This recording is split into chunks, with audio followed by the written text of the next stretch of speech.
Before there was earth, there was no emptiness. There was motion, slow and distinct, without direction, a vastness that did not yet know how to divide itself into sky and ground, above and below. What would one day become mountains drifted without weight? What would one day become oceans moved without boundary? There was no light. There was no darkness, only a suspension, a quiet heaviness without form. Within that suspension, something began to gather, not suddenly, not with force, but with awareness. The ancient expanse, which had long existed without distinction, began to separate in the smallest possible way. What was once unified grew faintly layered. Subtle currents divided. A highness emerged from depth. A thin brightness pressed upward, not shining yet, but intending to. Heaven rose, not as a place with walls or color, but as a thinning of density, a clarity that lifted above what remained below. Beneath it, the heavier matter of existence thickened, unable yet to settle into land, unable yet to become sea. Between these two layers, high and low, there remained instability. The lower mass churned gently, not violently, not chaotically, but without rest. It had potential. It did not yet have shape. And from within the higher clarity, presences formed. They did not appear as bodies. They did not descend in flame. They emerged as consciousness, aware before being defined. The earliest beings did not walk. They did not speak. They simply were. They watched the lower mass turning beneath them. They observed that it did not know how to become still, and so, from among these first presences, two would eventually take on form. Not immediately. Creation does not hurry. Ages passed in silence before the two became distinct from the others. They were not stronger. They were not louder. But they were aligned, balanced in a way that suggested purpose. One leaned toward action. One leaned toward endurance. Together, they faced the unformed world below. The drifting mass had begun to thicken further. Its surface gleamed faintly, like oil gathering atop water. Movement slowed but did not cease. It circled inward upon itself without finding resolution. It needed guidance. The higher realm did not command. It did not decree. Instead, a decision formed, quiet, deliberate. The two would descend, not to rule, not to dominate, but to give boundary to what had known. As they took shape, they did not clothe themselves in armor or light. They formed simply, defined enough to act, undefined enough to belong to both realms. Their names would later be known as Izanagi and Izanami, but in that first moment, they were only duality made conscious. They stood upon the bridge that separated heaven from the shifting mass below, a slender crossing of mist and clarity. The bridge did not tremble. It waited. In their hands was placed a spear long balanced, adorned at its tip with subtle radiance, not bright, not burning, but precise. It was not a weapon. It was an instrument. Below them, the world to be rotated in slow, thick currents. There was no sound, not wind, not water, not breath, only motion without meaning. Izanagi stepped forward first, testing the boundary between stability and flux. Izanami followed, not behind him, but beside him. Their presence did not disturb the bridge. It accepted them. They looked downward. For the first time, something observed the formless with intention, and intention changes matter. The spear lowered, not swiftly, not dramatically. It descended through layers of thinning air until its jeweled tip pierced the surface of the drifting mass below. The contact did not create explosion. It created resistance. The spear stirred slowly. The thick substance clung to it, reluctant at first, then yielding. As it was drawn upward, the mass began to respond. What had moved without pattern began to circle with slight cohesion. Drop by drop, something gathered at the tip of the spear, heavier than mist, lighter than stone. When Izanagi lifted the spear back toward the bridge, a single drop fell. It did not vanish. It hung. Then it solidified, suspended between realms, that first condensation of matter hardened into shape. It did not crumble. It did not dissolve back into the currents below. It held. The two observed this quietly. They did not celebrate. They did not speak. But they understood, or what had been stirred could become land. Below them, the surface shifted again, slower now, as though considering its new possibility. The bridge between heaven and the forming world grew more defined. The lower mass, once endless and undirected, now responded to touch. Creation had not erupted. It had begun. The first island would soon rise fully from the cedar bee. The two would step upon it. They would circle one another. They would give names to mountains and wind. But none of that had happened yet. For now, there was only this bridge, a spear. Two presences standing above a world that had finally paused long enough to listen. And in that pause, the faintest outline of birth. The world had not yet known birth, but it had felt direction. And once direction exists, nothing remains shapeless for long.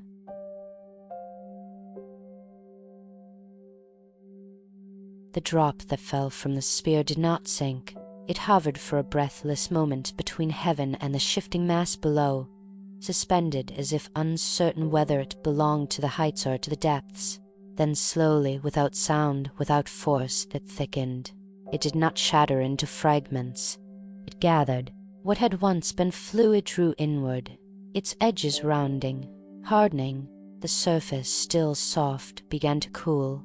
The single drop expanded, widening in quiet determination until it became something more than a point. It became foundation. Below the bridge, the great drifting mass felt the change. Its movement altered. The endless churning that had known no boundary began to respond to this new presence. Currents curved around the forming body. Rotation slowed near it. What had once been without center now had a place toward which it could orient itself. Izanagi and Izanami watched without haste. The spear remained steady in Izanagi's hand, its tip still damp with the residue of creation. Izanami's gaze rested not on the spear, but on the drop-turned island below. Her attention was not sharp, not piercing. It was patient, as though she were listening to something beneath the surface. The island continued to solidify. Its upper layer cooled first, forming a thin crust. Beneath it, warmth still shifted slowly, pressing upward in places before settling again. The shape was imperfect, uneven, gently rising on one side, dipping on the other.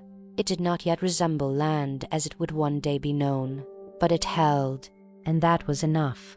The two stepped from the bridge, not by falling, not by descending in light. They simply moved forward, and where they stepped, a path formed. The air between realms thinned just enough to support them, carrying them downward toward the first island. When their feet touched its surface, the island trembled, not in fear, in recognition. The ground beneath them was warm, almost breathing. It yielded slightly beneath their weight before firming again.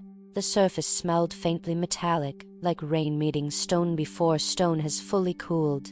There was no sky above yet, as mortals would understand it, only a pale thinning that marked distance from the higher realm. There was no horizon, for the surrounding mass still drifted in thick currents beyond the island's edge. They stood at the center. Silence surrounded them. Izanagi planted the spear upright into the ground. Where its tip entered the forming earth, a faint ripple moved outward, not visible, but felt. The island steadied further, as if anchoring itself to the intention that had shaped it. Izanami stepped away from the center and walked slowly toward the island's edge. Her footsteps left no deep prints, but where she passed, the surface cooled more quickly. The warmth beneath the crust quieted. Small ridges formed along her path, subtle elevations that would one day become hills. She paused at the shoreline, if it could yet be called that. The surrounding mass lapped gently at the island's edge. Not water yet, but heavy liquid earth, thick and silver in the dim light. It brushed the boundary and withdrew, brushed and withdrew, testing. She knelt, not in submission, in observation. Her hand hovered just above the surface of the shifting mass. The currents responded, slowing near her fingers. A thin strand of liquid lifted slightly, reaching upward before sinking back again. The world was not resisting them. It was waiting for guidance. Behind her, Izanagi circled the spear once, then twice, measuring the island's balance. Each step he took seemed to draw lines across the ground, invisible lines that organized the space into relation. Up and down, near and far, center and edge. These distinctions did not yet have names, but they were forming. When he completed the circle, he stopped opposite Izanami at the island's edge. They faced one another across the still warm earth, the spear standing upright between them at the center. They did not speak immediately. Their silence was not emptiness. It was alignment. The air around them thickened slightly, holding their presence.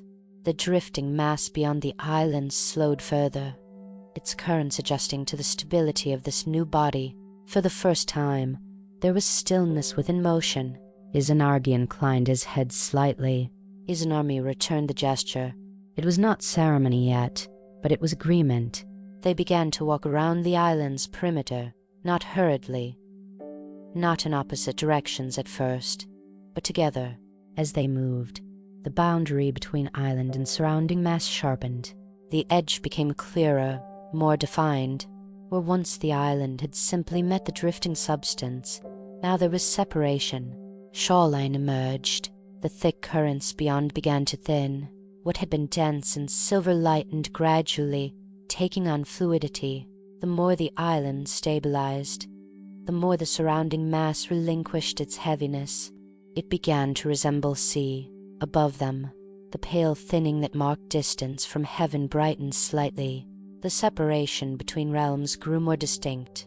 The island expanded, subtly, not by sudden growth, but by quiet consolidation. Its surface cooled further. Small fissures appeared and then sealed. Uneven ground leveled in places. Raised portions strengthened. They walked until they reached opposite sides of the island. Now they turned. This time, they moved in different directions. Izanagi walked clockwise along the perimeter. Izanami walked counterclockwise. As they circled, the island responded differently beneath each of them. Where Izanagi passed, the ground lifted slightly, forming higher ridges. Where Izanami walked, the surface smoothed, valleys forming with gentle curves. Elevation and contour, strength and accommodation. Together they shaped balance. The sea beyond them thinned further, its surface now distinctly liquid, reflecting faint light from above. The air grew clearer. A separation between above and below solidified. Sky began to take form. It was not blue. It was not clouded. It was simply distance stretched and lightened, holding the islands beneath it. When they met again at the center, beside the planted spear, the island no longer trembled. It held its own weight. It no longer depended solely on their presence to remain stable. It had become something that could endure. Izanagi looked outward toward the surrounding sea. The currents that once churned without aim now moved in broad, slow tides. Izanami placed her hand upon the spear.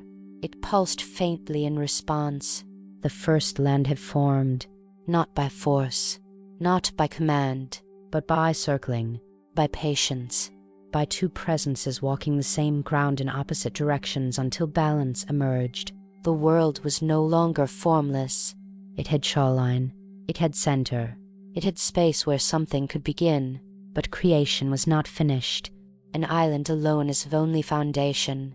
The air remained quiet, the sea still waited, and the two who had shaped the first boundary now stood upon land that could support more than silence. They would need to give it life, but first they would need to give it name. When the island had settled into stillness, the silence did not fade. It deepened. The sea moved slowly around the land's edges, its surface now fully liquid, reflecting faint light from above. The air, no longer heavy with drifting earth, stretched upward into distance. Space itself seemed to pause, as if waiting to see what would happen next. Izanagi removed his hand from the spear. The ground did not loosen. It remained firm beneath their feet. This, too, was a sign. The land no longer required constant shaping. It could endure without direct touch. It could now receive. They stood across from one another, the spear between them. The island was not large, but it was complete enough to hold ceremony. Its surface curved gently upward toward the center, where warmth still pulsed faintly beneath the crust. Izanami was the first to move. She stepped forward, her presence softening the space around her. The air grew denser, warmer, as though it had learned to hold breath. She circled the spear slowly, her footsteps quiet, deliberate. Izanagi followed, but in the opposite direction.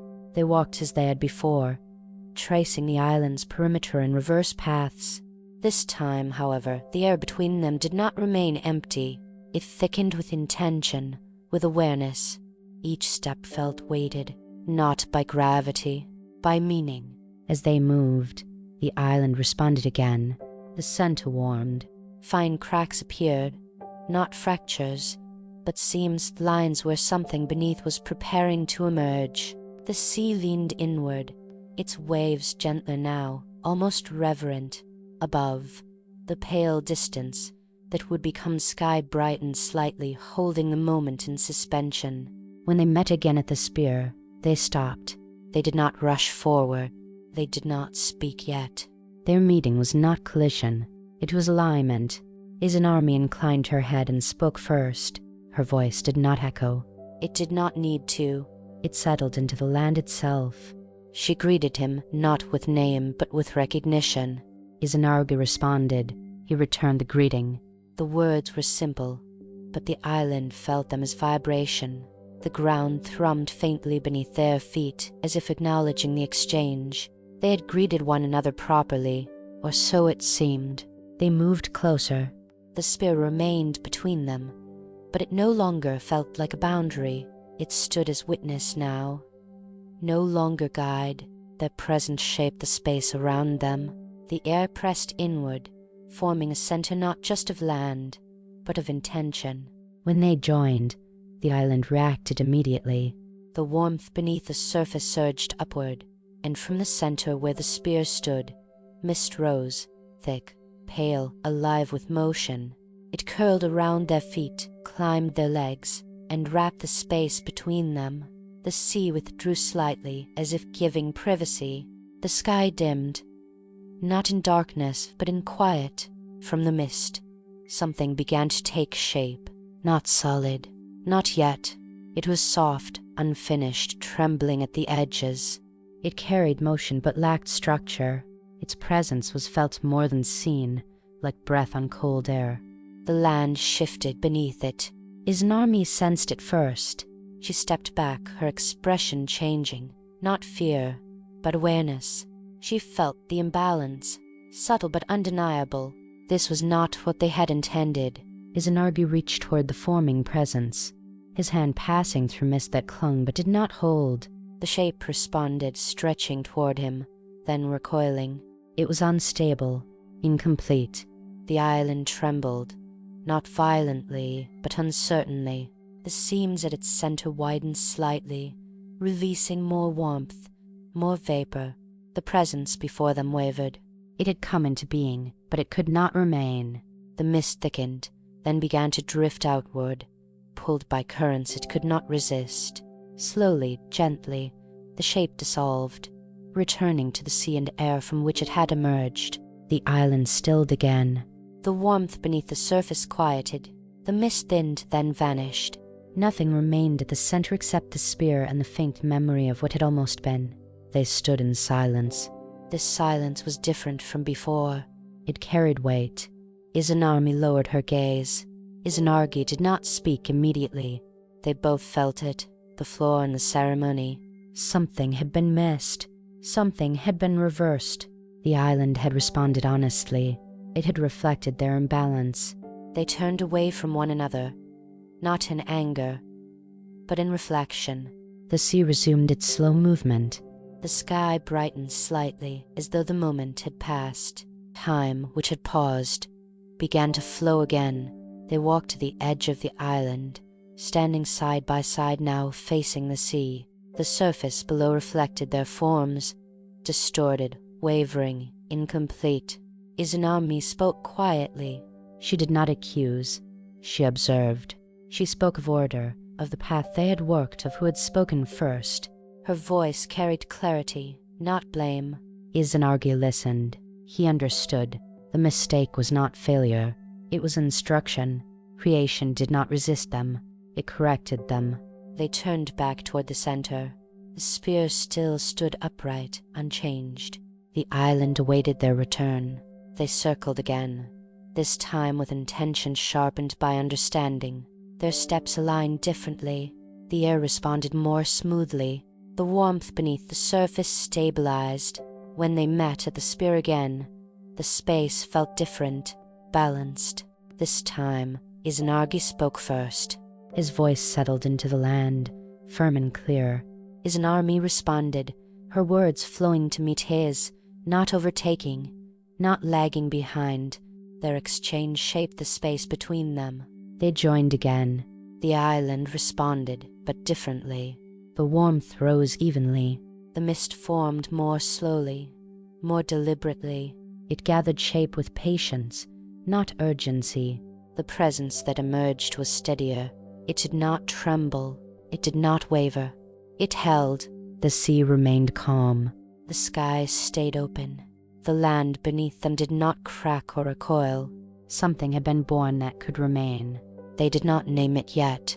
They simply stood, watching as the world accepted what had come into being. The first lesson of creation had been learned.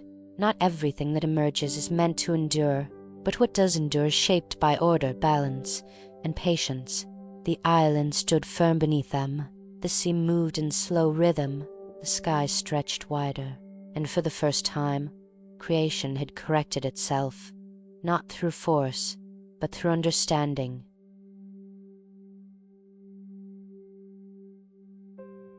The island remained after the ceremony.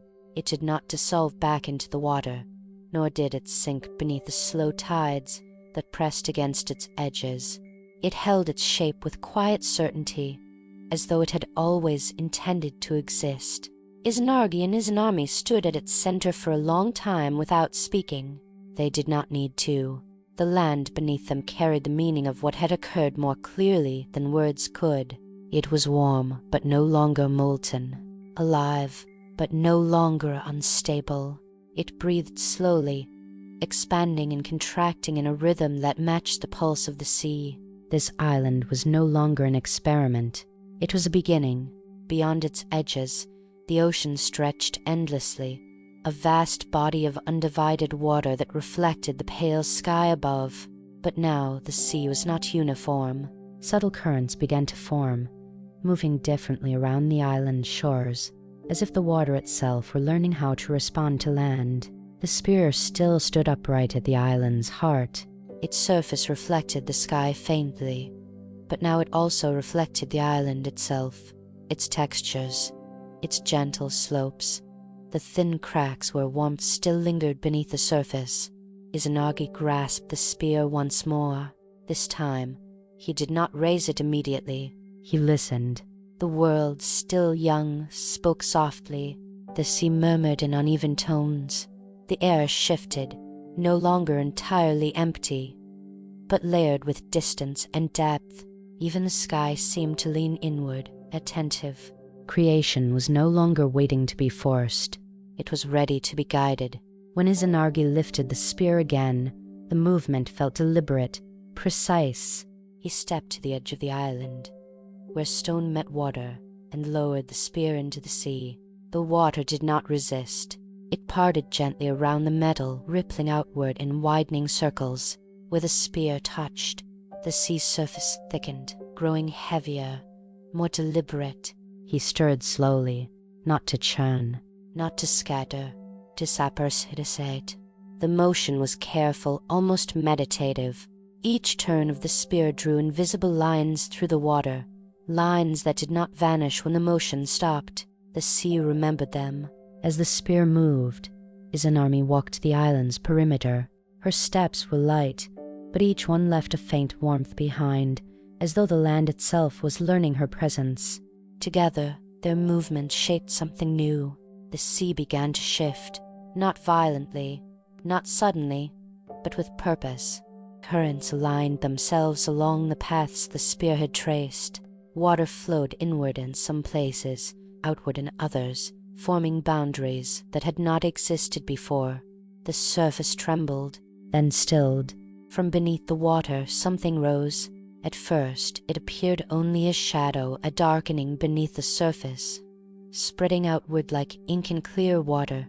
Then texture followed. Stone pressed upward, slow and heavy, displacing the sea without breaking it. Another island emerged, smaller than the first, but distinct. It rose quietly, shedding water from its surface as it formed, its edges smooth and rounded, its center slightly elevated. It did not glow with the same warmth as the first island, but it carried a steadiness that suggested endurance.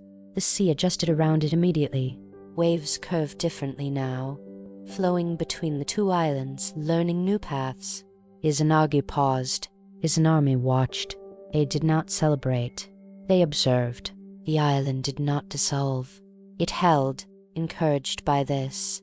Izanagi moved again. The spear dipped into the sea at a new point, farther from the original island.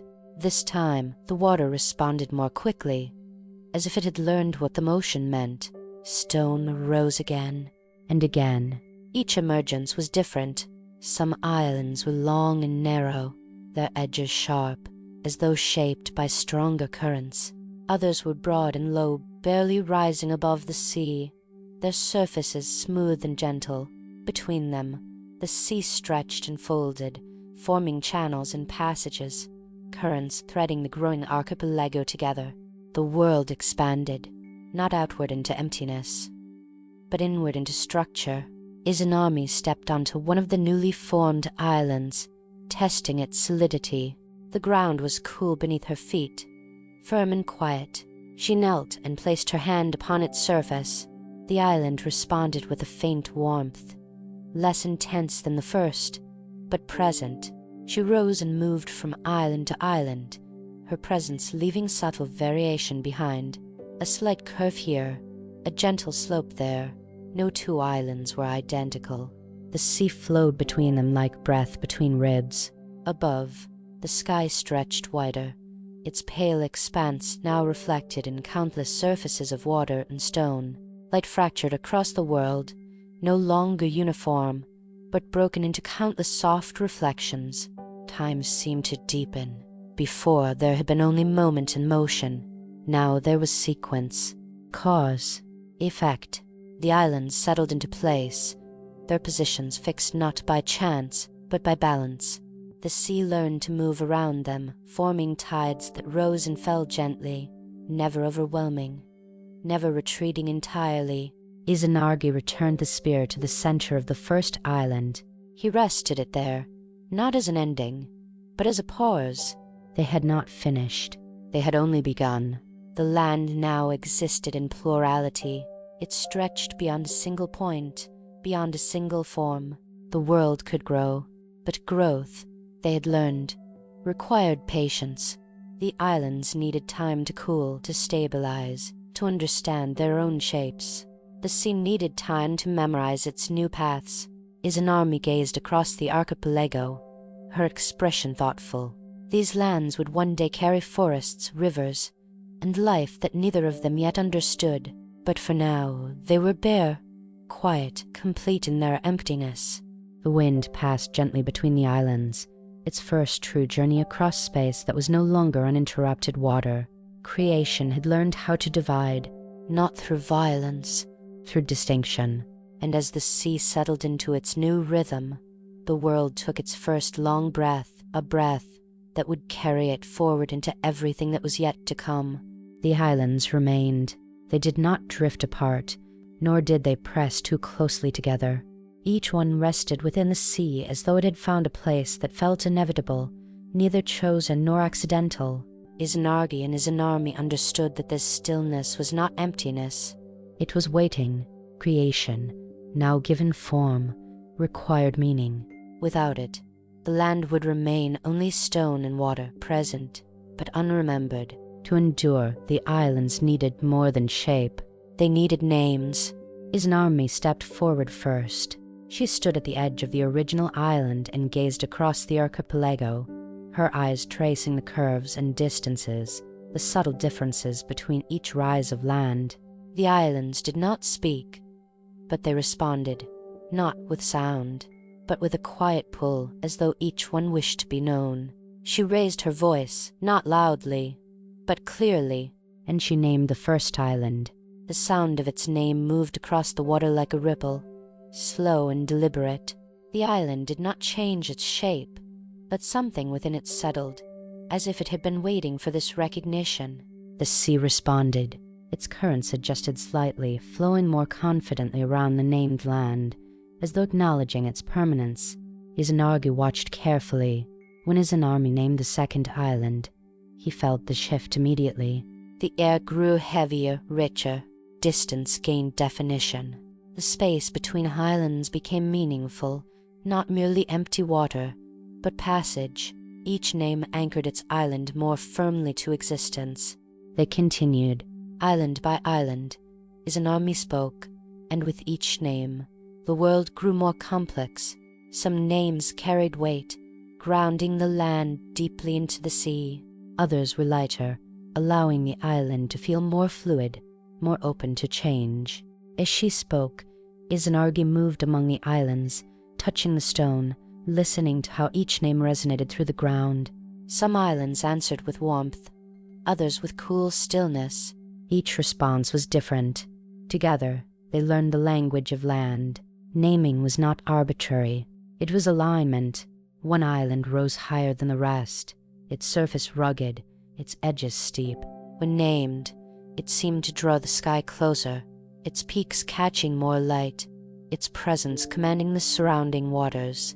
Another island lay low and wide, its shores gentle and welcoming. Its name flowed outward, blending with the sea, making the boundary between land and water feel almost indistinct. Between them, channels formed naturally, the sea carving paths that would one day become routes, borders, and crossings. Time deepened again. With each name, memory entered the world. The islands were no longer interchangeable. They could now be remembered, returned to, spoken of. The act of naming created the possibility of stories. Izanagi felt this shift keenly. Until now, creation had been movement, stirring, rising, forming. But naming introduced continuity. It allowed the world to persist not just physically, but conceptually. The land could now exist even when unseen. As Izanami named the final island, her voice softened. This one lay farthest from the original shore, its outline faint through mist and distance. It seemed reluctant to fully emerge, its edges constantly brushed by waves. When its name was spoken, it did not resist. Instead, it settled gently, accepting its place at the edge of the known world. Silence followed. Not emptiness, completion. The archipelago stood whole. The sea flowed through and around it with quiet confidence, its tides now purposeful, its movement shaped by boundaries that felt natural rather than imposed. Above, the sky reflected itself in countless surfaces, fractured but harmonious. Izanagi placed the spear down once more, this time not at the center of creation, but beside him. It was no longer needed for this phase. The world had structure now, but structure alone was not enough. The land, though named, remained bare. It held potential, but no motion beyond stone and water, no rhythm beyond tides and wind. Izanami looked toward the horizon, where mist softened the meeting of sea and sky. The land knows its names, she said softly, but it does not yet know itself. Izanagi followed her gaze. He understood. Naming had given the islands identity, but not purpose. They existed, but they did not yet act. They had no voice, no movement of their own. The next step would require something different. Not separation, not anchoring, but animation. They stood together at the edge of the first island, watching the tides move through the channels they had created. The sea whispered against stone, rehearsing paths it would follow for ages to come. The world was ready for life, but life would not arrive all at once. It would begin subtly, with breath, with wind, with the unseen forces that move quietly, shaping everything without announcing themselves. And so, as the archipelago rested beneath the pale sky, Izanagi and Izanami prepared for the next act of creation, one that would give the land motion, the air presence, and the world its first true rhythm.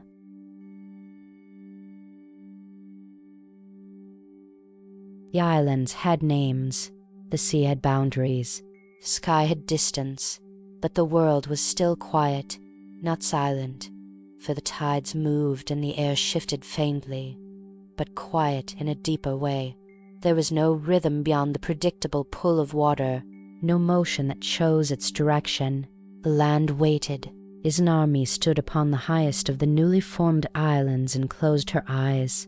She did not listen for sound. She listened for absence. Between the sea and the sky there was space, wide, open, unused. It stretched across the archipelago like an unwritten page. The sky did not yet press against the land. The sea did not yet carry scent or mist beyond its edges. There was room for movement. Izanagi stepped beside her. The spear remained planted in the first island, no longer an instrument of stirring, but a marker of beginning. They would not use it for this. This next act required something subtler. Izanami exhaled. It was not a dramatic breath, not forceful, not divine in spectacle. It was steady, measured. The air before her shifted.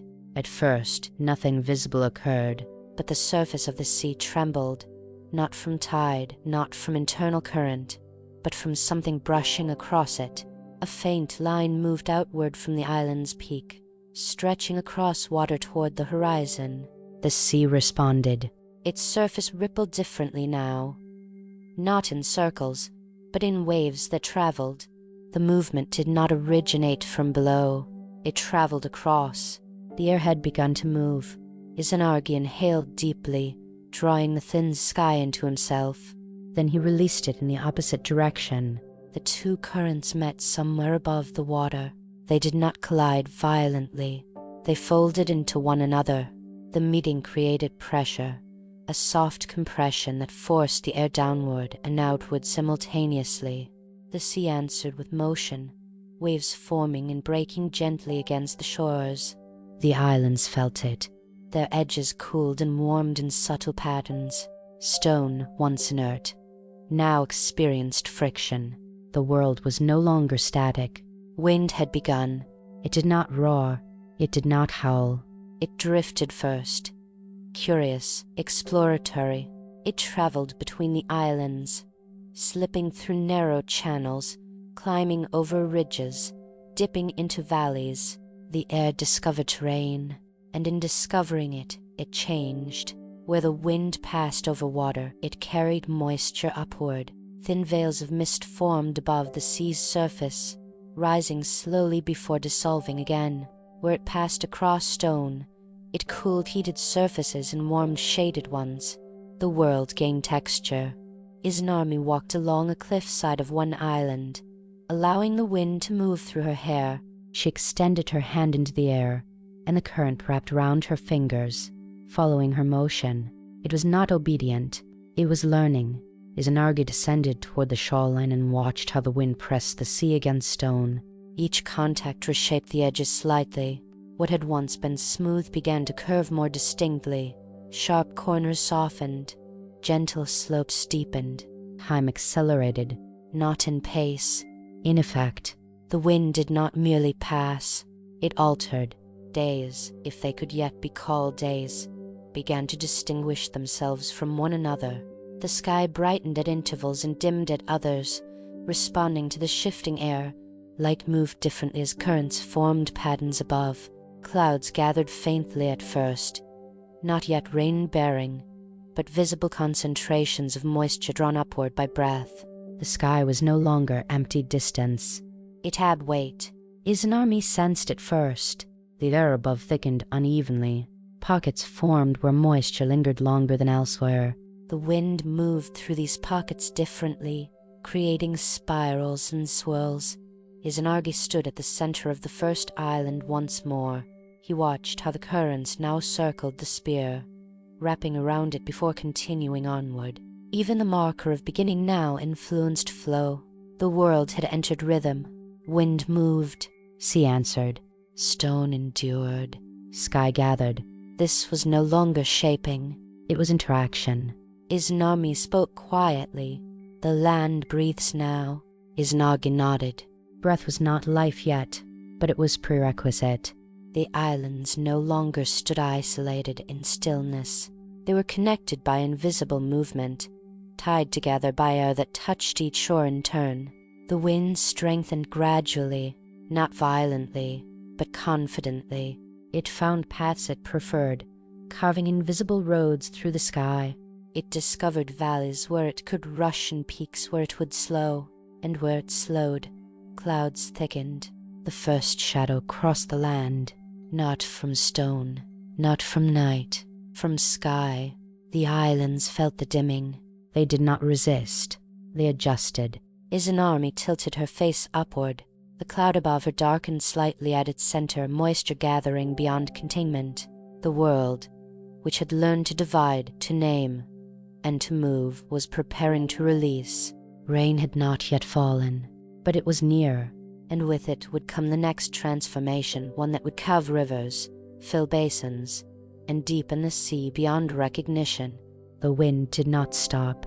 It continued its patient work, carrying moisture, shaping sky, refining land.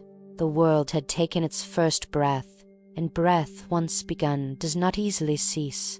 The rain did not arrive suddenly. It gathered. Above the islands, clouds thickened in layers, drawn together by the steady work of the wind. They moved slowly at first, drifting across the sky like unformed thoughts.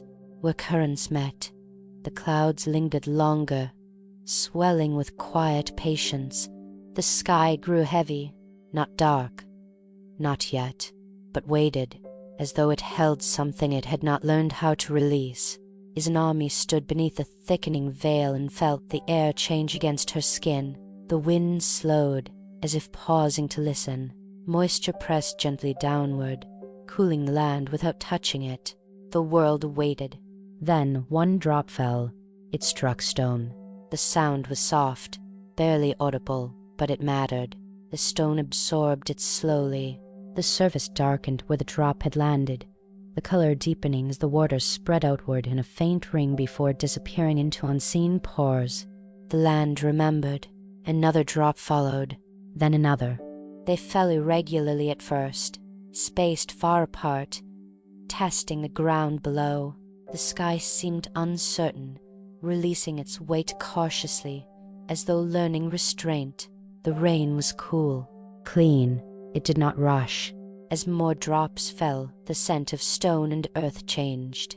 Dust that had settled since the island's rising dissolved into faint traces carried downward.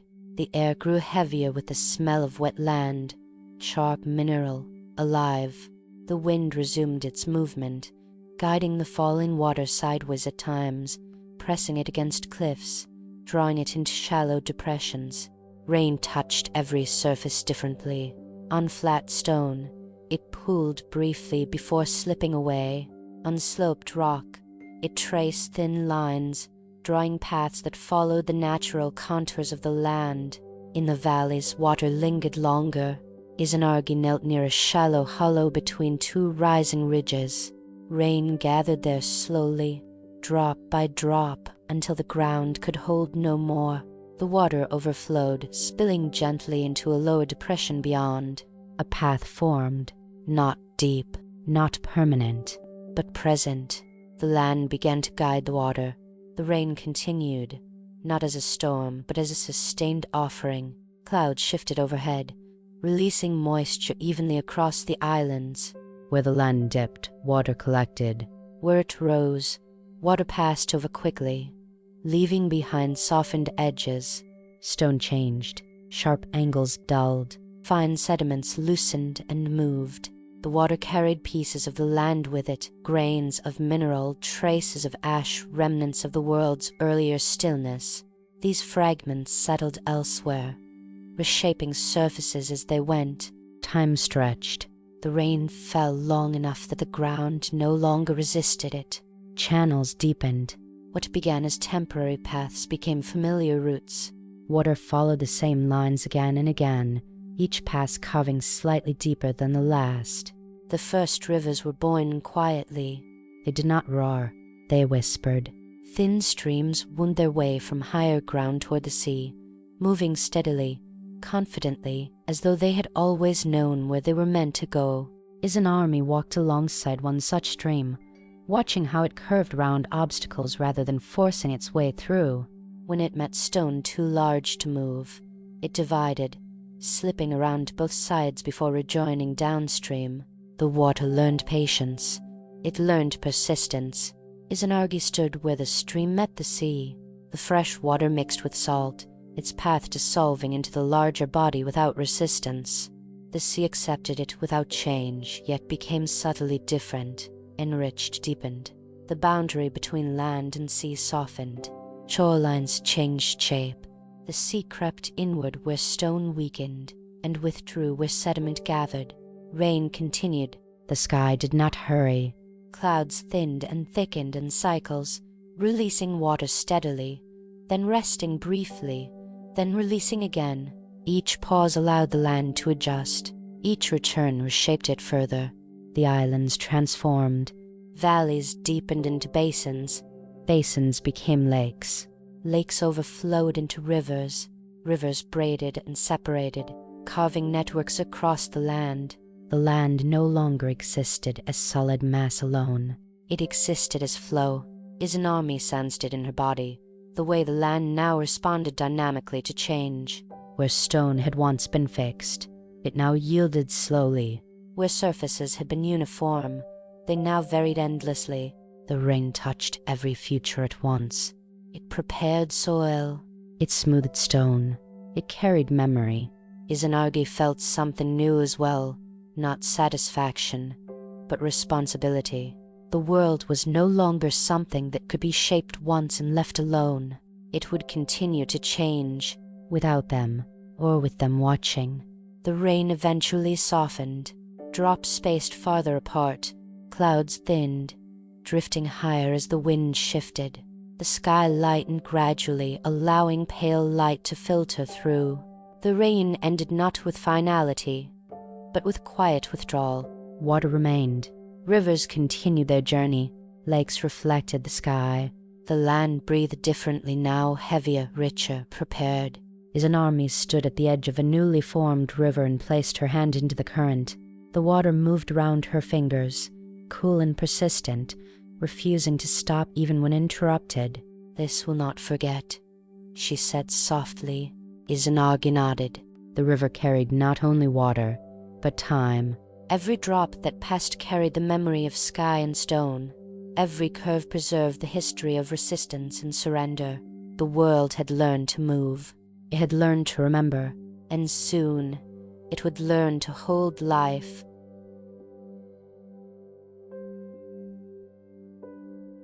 After the rain withdrew, the world did not return to stillness. It deepened. The rivers continued their patient movement toward the sea, their surfaces reflecting the pale sky in fractured ribbons of light. Lakes held the memory of falling water, their edges darkened where moisture lingered longest. The land, once hard and newly formed, now felt altered, less resistant, more receptive. Stone had been shaped, water had carved, but something remained absent. The islands were vast, their valleys wide and their slopes cleanly drawn by rain and time. Yet they were bare. Their surfaces held only mineral color, ash-ray ridges, darkened stone near riverbanks, pale dust where water had never pooled. They were ready, but ready for what? Neither Izanagi nor Izanami had yet named. Izanami walked along the edge of a lake formed in a basin of softened stone. She knelt and touched the water, feeling the cool persistence of it. Beneath the surface, the ground had become dark and pliable, holding moisture in quiet patience. She pressed her fingers into the soil. It yielded, not like mud, not like sand.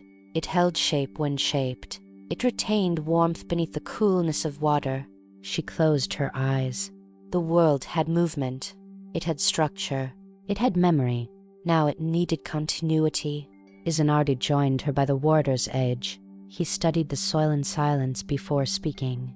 "The land can hold," he said. Izanami nodded. "But it does not yet give." There was no urgency in her voice, only recognition. The sky above had grown lighter since the rain. The clouds no longer pressed heavily upon the world, but thin veils still drifted at great height. The wind moved steadily, carrying the scent of water and stone across the islands. The air itself felt fuller. Izanami stood and walked to the center of the valley, where rainwater had once pooled before spilling outward. She knelt again and placed both hands upon the ground. This time, she did not stir. She waited. The land beneath her palms felt warm, faintly pulsing, not with instability, but with potential. The rivers had carried fragments of stone and ash into the valleys. The rain had broken down surfaces that once resisted. The soil had formed quietly, without spectacle. It had been preparing. Izanami leaned forward and exhaled softly against the ground. Her breath was not like wind. It was closer. It did not pass over the surface. It entered it. The soil trembled faintly beneath her hands. Izanagi watched as the warmth below deepened in response, not rising as molten he did before, but spreading outward gently, like a slow pulse moving through the valley floor. For a long moment, nothing visible occurred. Then the soil shifted. A faint crack formed, not from pressure, but from movement within. The ground lifted slightly. Something pale pressed upward, thin as a thread, fragile and almost translucent. It did not emerge forcefully. It searched. The small form extended toward light it could not yet fully see. It bent slightly, then straightened again. The tip widened, splitting delicately as it grew. A leaf unfolded. Small, soft, green. The color was subtle at first, barely distinct from the damp earth. But as light touched it, the green deepened, becoming unmistakable. The first plant had emerged. It did not speak. It did not move beyond the slow expansion of its form. But it changed the valley entirely. The soil around it darkened slightly, enriched by its presence. The air above felt different. Not heavier, not lighter, but altered, alive. Izanami withdrew her hand slowly. The plant remained. It did not collapse when she moved away. It did not retreat back into the earth. It held its place. Izanagi stepped closer, studying the delicate structure. He touched one of its leaves gently. It responded by bending, then returning upright, resilient. More shoots emerged nearby, not identical, but similar, each pushing through soil that had been softened by rain and breath. Some grew taller quickly. Others remained low and broad, spreading outward rather than upward. The valley began to change color. What had been stone gray and earth brown gained patches of green, not overwhelming at first, scattered clusters, uneven and sparse, but growing. The wind moved through the valley again, and this time it carried something new, the faint scent of growth, sharp and clean. The plants responded to wine differently than stone had. They swayed. They yielded. They did not fracture under movement. The world had gained flexibility. Izanami stood slowly, watching as the valley continued to shift. The green did not remain confined to the basin. It spread outward along the riverbanks, where soil remained moist.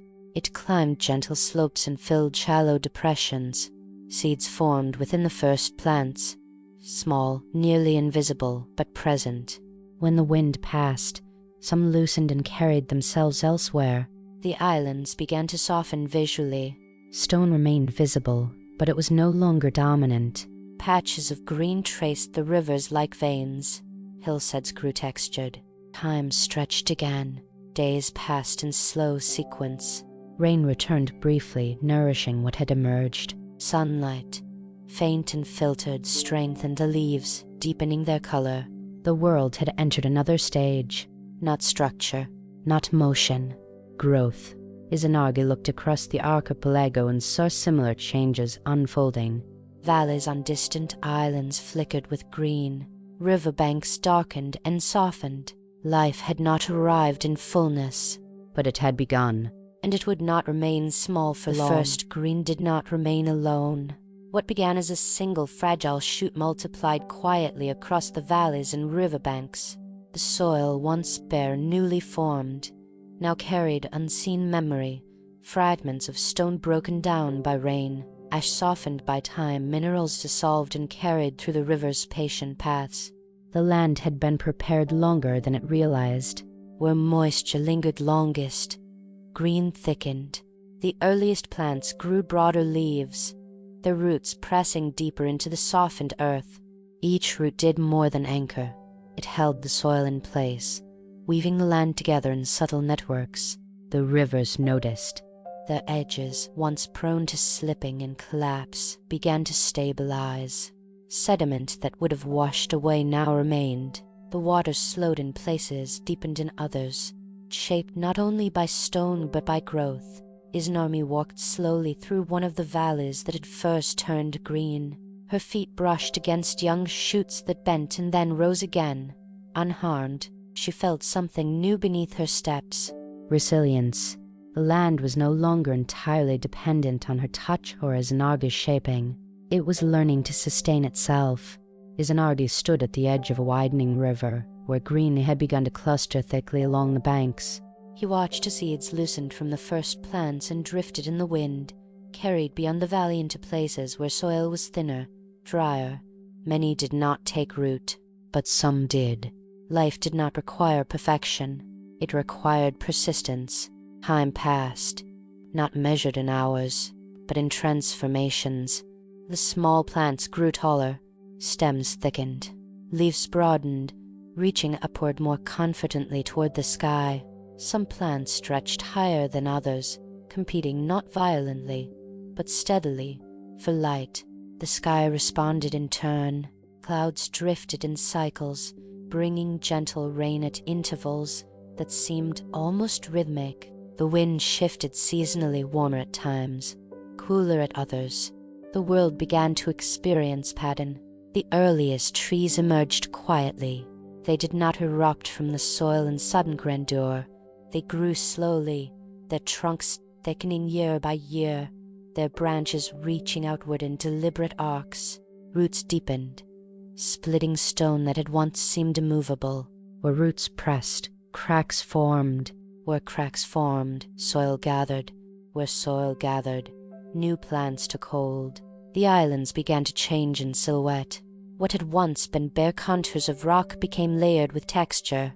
Hillsides softened beneath forest growth. Valleys darkened with canopy. The wind learned new language.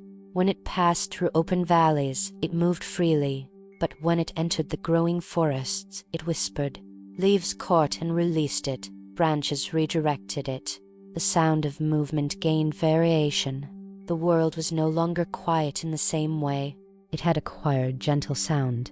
Izanami stood beneath the first fully grown tree, its trunk thick enough to resist bending, its canopy wide enough to cast shadow.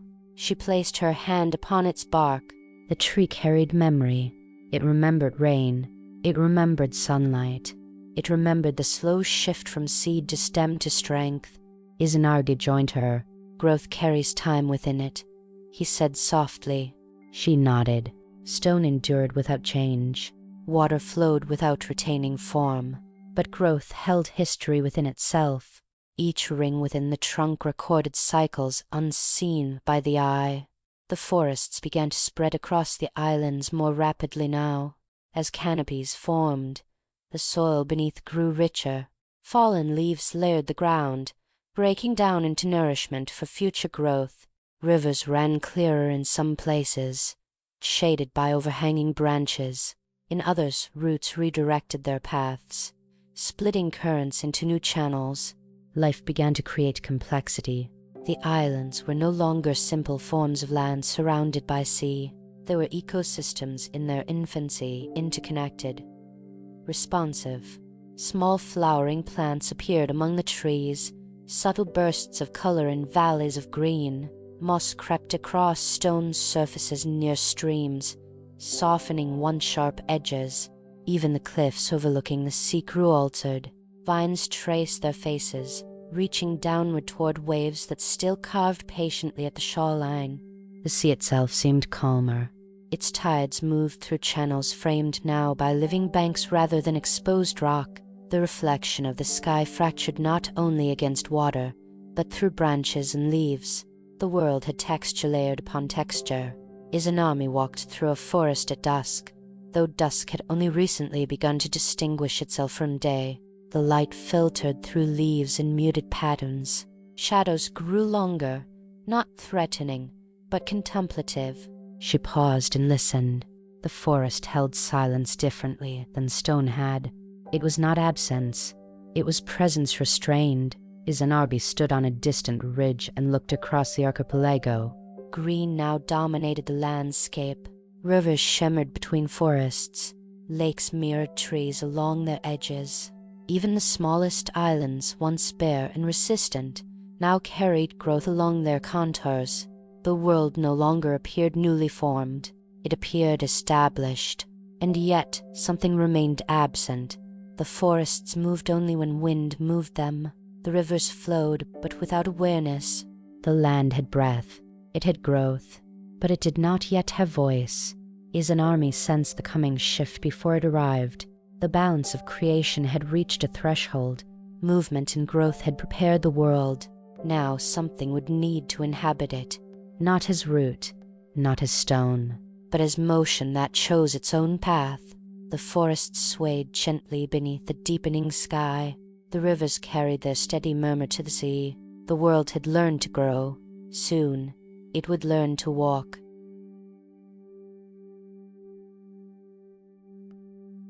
The forests no longer felt fragile. They had grown beyond their earliest tenderness. Roots ran deep through the soil, binding stone and earth together in quiet strength. Canopies filtered light into layered shades of green. Moss softened riverbanks, and flowers opened and closed in cycles that followed the sun's patient path across the sky. The world had rhythm, but it did not yet have choice. Leaves swayed only when wind carried them. Rivers flowed only along carved paths. Growth responded. It did not decide. Izanagi stood at the shoreline where forest met sea and watched the tide press forward and withdraw in steady intervals. The water obeyed gravity and moonlight, forces not yet visible but already shaping the world. Izanami stood deeper within the forest, where light reached the ground in broken patterns. She observed how seeds fell and sprouted in places neither she nor Izanagi had directly touched. Creation was learning independence, yet it still lacked spontaneity. The air grew warmer over time, then cooler again. The sky shifted in subtle colors at the horizon. The world had entered cycles. Within those cycles, something stirred. It began in the sea, far beneath the surface, where light faded into deep blue. Currents collided in gentle eddies. Minerals carried by rivers mixed with salt and sediment, forming layers invisible from above. In that hidden movement, small forms began to gather. They were not yet creatures. They were patterns, clusters of energy suspended within water, drawn together by chemical affinity and subtle temperature differences. They trembled at the edge of form, forming and dissolving repeatedly, testing stability. The sea was patient. It allowed countless attempts. Many dissolved back into fluid motion, but some endured slightly longer. Izanagi sensed it first, not through sight, but through the way the sea's movement shifted subtly. There were disturbances now that did not align perfectly with current or tide. Something was resisting flow. He stepped into the water.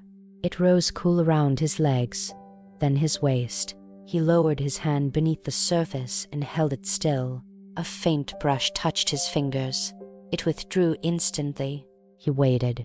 Again, something grazed him, soft, tentative. He opened his hand slightly. The small form hovered there for a moment before darting away in an uncertain movement that was not entirely carried by current. It moved itself. The first creature of the sea had emerged. It was small, nearly transparent, its body shaped by water, its edges delicate. It did not possess bone or shell. It pulsed gently, propelling itself in brief bursts. It was not yet purposeful, but it was independent. Izanagi withdrew his hand slowly. The sea now held motion that did not belong solely to wind or tide. Izanami entered the water beside him, her presence calming the surface. Beneath them, more small shapes flickered, barely visible, but present. The sea had begun to populate itself. Life did not erupt in abundance. It multiplied gradually. Small creatures fed on particles suspended in water. Larger forms followed, shaped by need and environment. Fins emerged as structures that stabilized motion. Bodies elongated. Eyes formed, not yet complex, but sensitive to shifts in light and shadow. The sea became layered with movement. Schools of tiny creatures drifted together for safety. Others roamed alone, exploring the vastness with instinct rather than knowledge.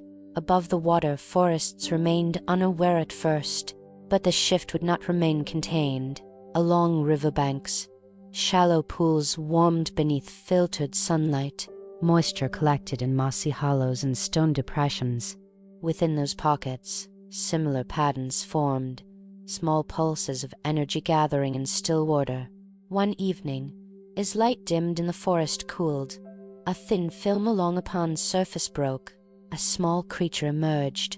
It was not graceful.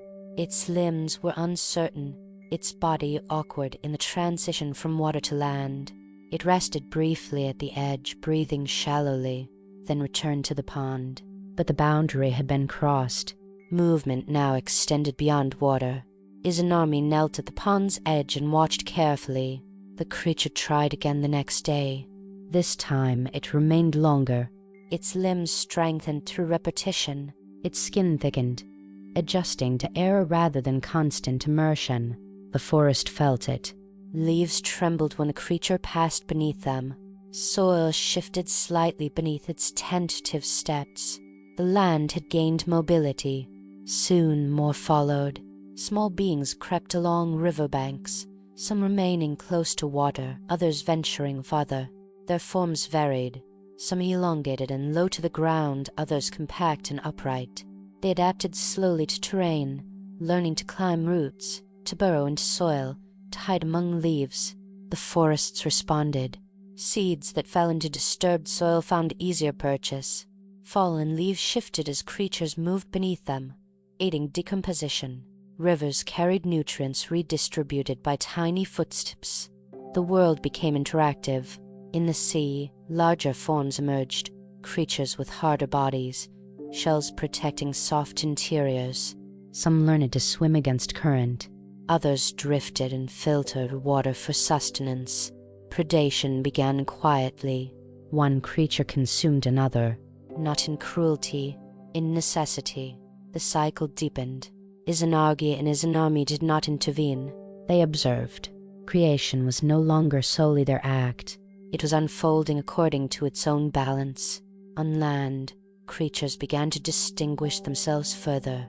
Some developed sharper senses, ears that caught subtle sounds, eyes that adjusted to dim forest light. Others grew stronger limbs, allowing them to leap or climb. The forest floor, once still, now carried countless faint movements. The world had gained unpredictability. A leaf might rustle without wind. A branch might sway though the air was calm. Water might ripple from within rather than from above. Life had introduced choice, and choice would introduce consequence. The sea surged slightly stronger during certain tides now, influenced not only by moonlight but by the movement of bodies within it. Forest clearings formed where larger creatures gathered. Trails appeared faintly where footsteps repeated. The islands, once shaped by spear and rain, were now shaped by motion that no longer required divine direction. Izanami stood upon a ridge overlooking forest and sea alike. The world below her shimmered with activity, subtle but undeniable. "It has begun to move on its own," she said quietly. Izanagi joined her. "Yes," he replied. "And it will not stop." The world had crossed into self-propelling life, and though it remained young, it was no longer merely landscape. It was becoming inhabited. The forests had grown thick. The sea had grown layered. The land no longer lay untouched. Paths formed where creatures repeated their movements. Clearings opened where larger bodies gathered. The world was no longer only shaped by wind and rain. It was shaped by intention, however small. Yet something remained incomplete. The sky still belonged only to wind and cloud. Creatures of the sea filled the depths. Creatures of the land moved beneath leaves and along rivers. But above them, the wide expanse between treetops and cloud remained empty. Izanami felt it first. Not as absence, as imbalance. She stood beneath the canopy of an ancient tree whose trunk had thickened beyond what she had first imagined possible. Its branches stretched high, reaching toward light. Leaves fluttered at their tips, catching wind that passed overhead. The branches longed for movement, not wind, something else. Below her, a small land creature paused in its search for food and looked upward. Its eyes followed the movement of leaves against the sky. It did not understand what it sought, only that something beyond reach drew its attention. The instinct to look upward had emerged. The world was ready. In the shallow wetlands near the coast, where river met sea and reeds grew thick in damp soil, subtle changes began again. Creatures that had once remained low to the ground began to alter through slow repetition. Limbs that had once been useful only for crawling or climbing thick roots began to stretch and thin. Skin along certain bodies grew broader between limbs, membranes forming where once there had been none. At first, these shapes were awkward, ungainly. They leapt from fallen logs and glided only briefly before tumbling back to earth. Many failed, but the world did not resist failure. It absorbed it. Over time, repetition refined structure. Membranes strengthened. Bones hollowed slightly, reducing weight. Muscles aligned differently, adapting to the need for lift rather than only grip. The first true ascent came quietly. A small creature, perched upon a branch overhanging a shallow pool, leapt. Its limbs extended. The air caught it. For a brief moment, it did not fall. It moved through space. Not wind-driven, self-directed. The glide carried it farther than before, across the water, to the opposite bank. It landed roughly but upright. The forest held still. The creature did not understand what it had accomplished. But the world did. Soon others followed. Some leapt and failed. Some leapt and succeeded. Feathers began to appear, not at once, not fully formed, but in fine threads along limbs and back. These threads trapped air more effectively than skin alone. Wings developed. Not identical across all forms, some broad and rounded, others narrow and sharp, but all carrying the same intention: to rise. The first creature to remain aloft did not soar. It fluttered clumsily between branches, struggling to maintain balance. But it did not crash immediately. It crossed space that had once been inaccessible. The sky, once empty, now held motion. Izanagi stood at the edge of a high cliff overlooking the sea. From that vantage point, he saw the first winged creature rise above the canopy. It startled him, not with fear, but with surprise. The movement was deliberate. Not driven by wind, not falling, ascending. The creature circled once, awkwardly, then descended again into the forest. The sky had gained participant. Over time, wings strengthened, feathers layered more densely, bodies adapted to sustained flight. The air changed. Wind currents that had once flowed uninterrupted now bent around moving forms. Small disturbances in the sky became common. Shadows passed briefly across forest floors and water surfaces. The creatures of land began to react. Some looked upward in alertness. Others ignored the movement entirely. Predation shifted again.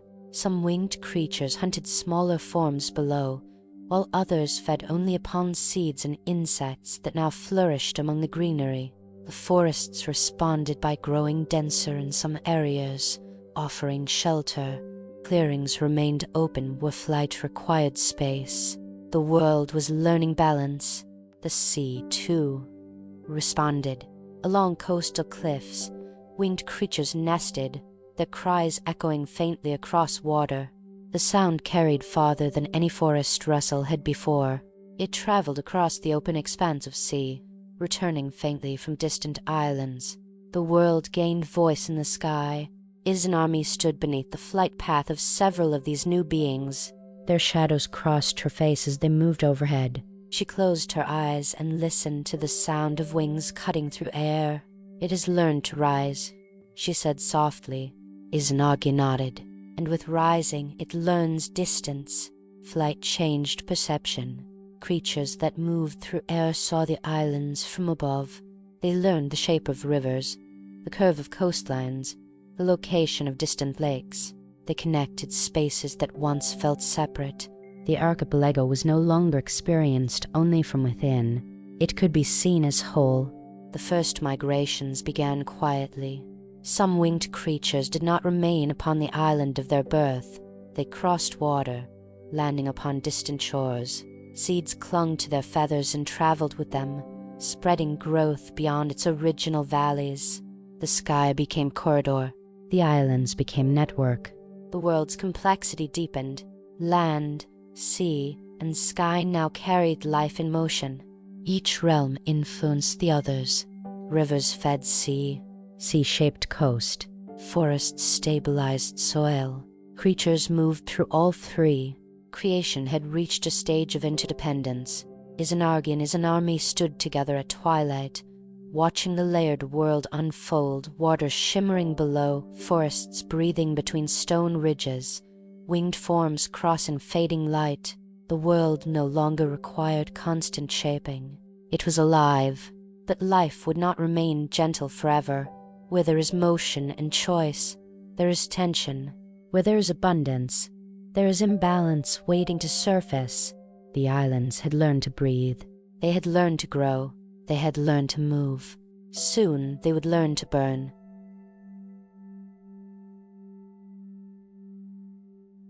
The world had become layered. Sea moved with hidden depth. Forests breathed in slow cycles of growth and decay. Creatures crossed land and sky with rhythms that no longer required divine instruction.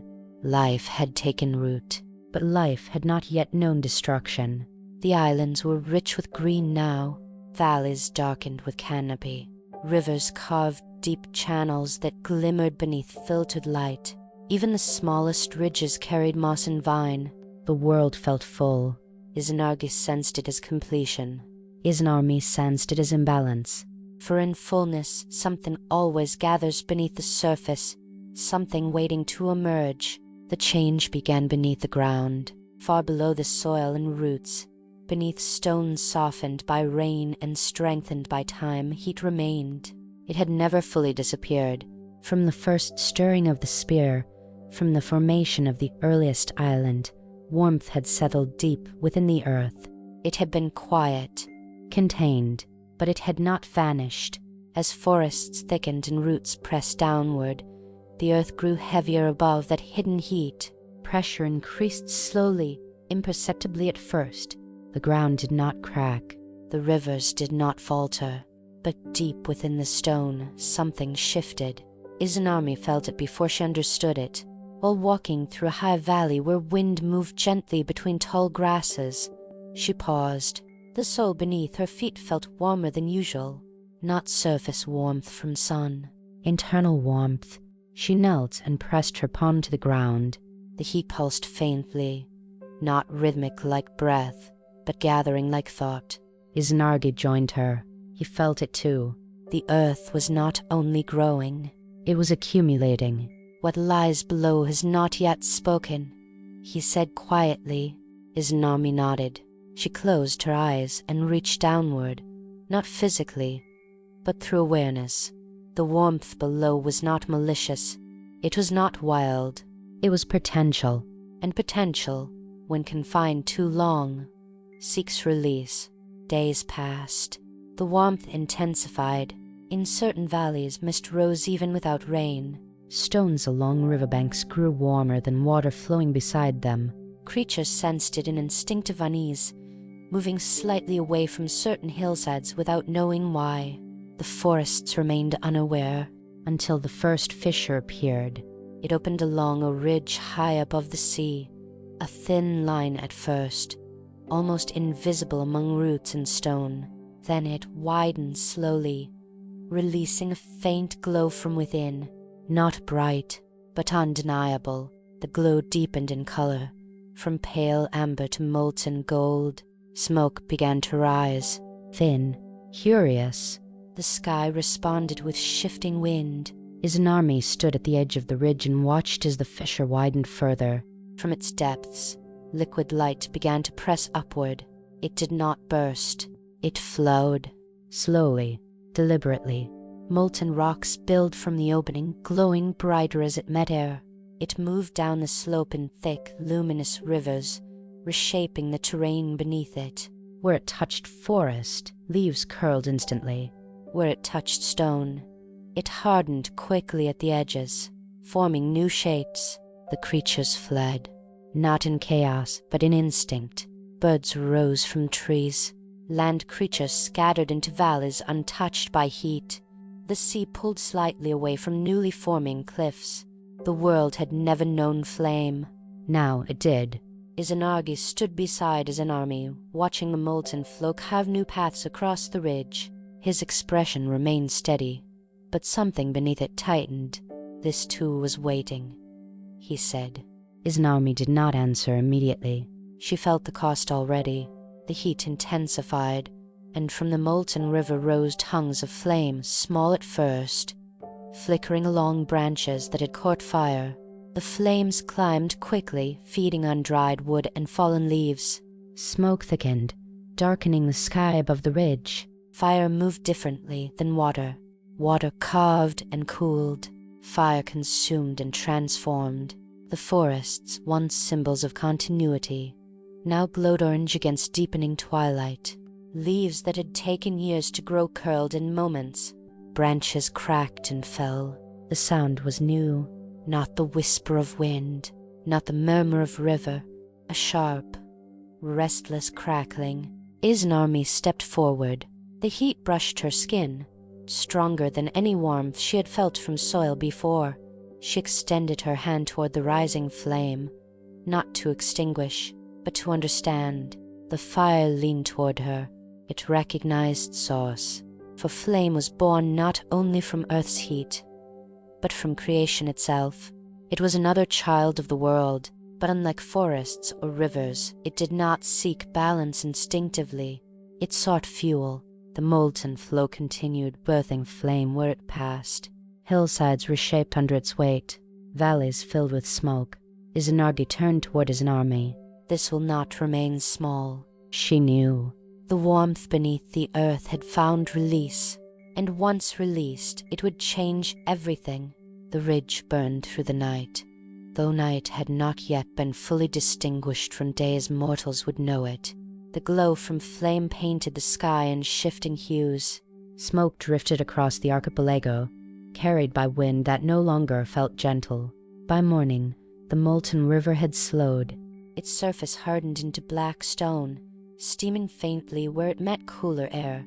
The flames diminished gradually, leaving behind charred trunks and ash-covered ground.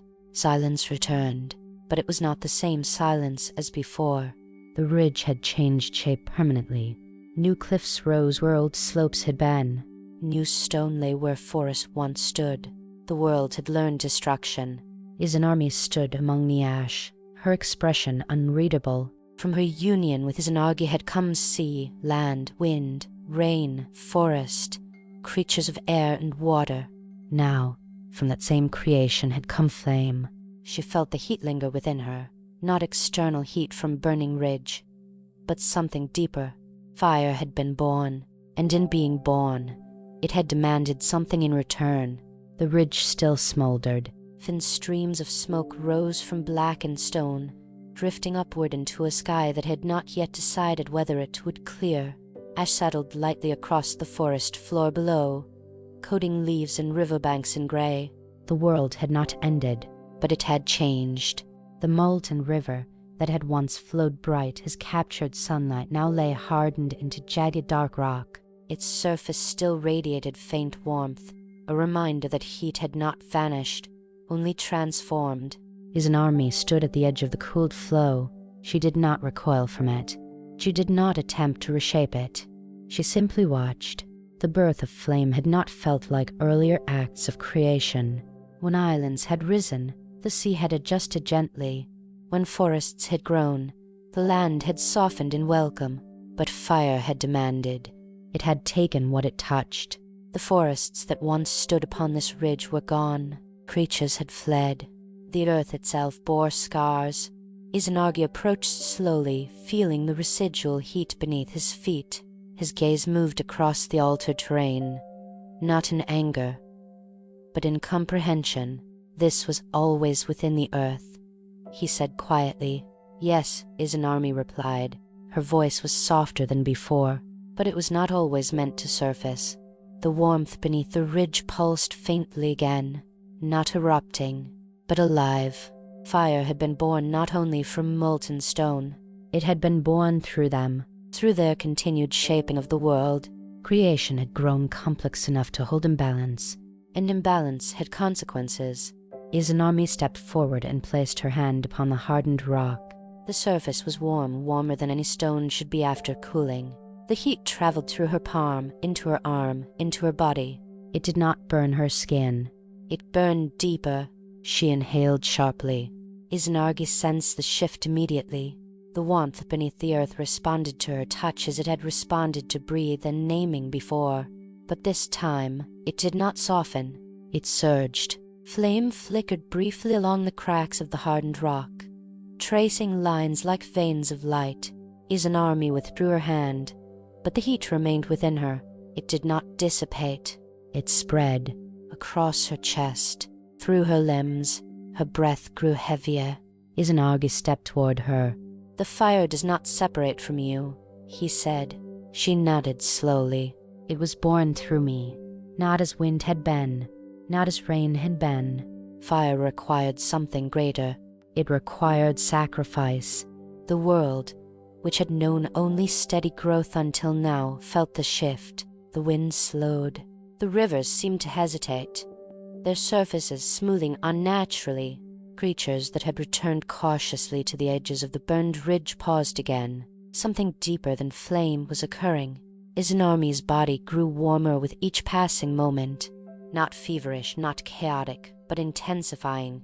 Light shimmered faintly along her skin, subtle at first, then stronger. She looked across the islands. Green valleys, flowing rivers, winged creatures circling distant cliffs, the sea breathing in slow tides. She had shaped all of it. She had walked its first shore. She had spoken its first names. Now, flame had taken root within her. Izanagi felt it as separation beginning. The balance that had once been seamless between them trembled. You must release it, he said softly. She smiled faintly. It has already been released. The heat within her brightened suddenly, not outward in explosion. Inward, her form shimmered, edges blurring as though she were becoming light rather than flesh. The air around her thickened with warmth, bending subtly. The earth beneath her feet cracked once more, not violently, but with finality. From the fissure rose a last surge of molten brightness. Flame leapt upward, surrounding her briefly in radiant glow. Izanagi stepped forward instinctively, but the heat forced him back. He did not cry out. He did not command.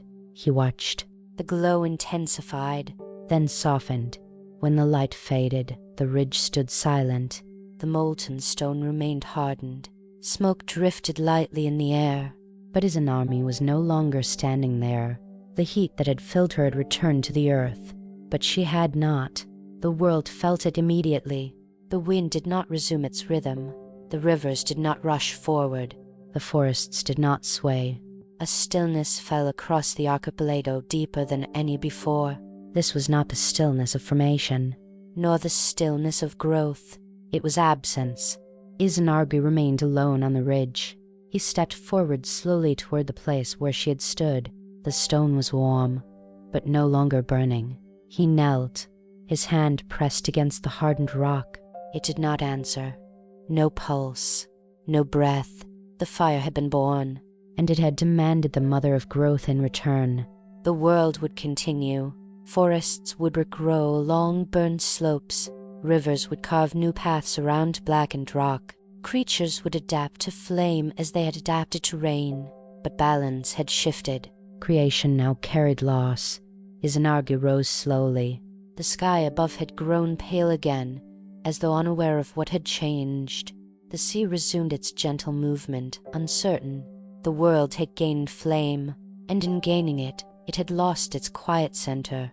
This was not the end, but it was no longer the beginning.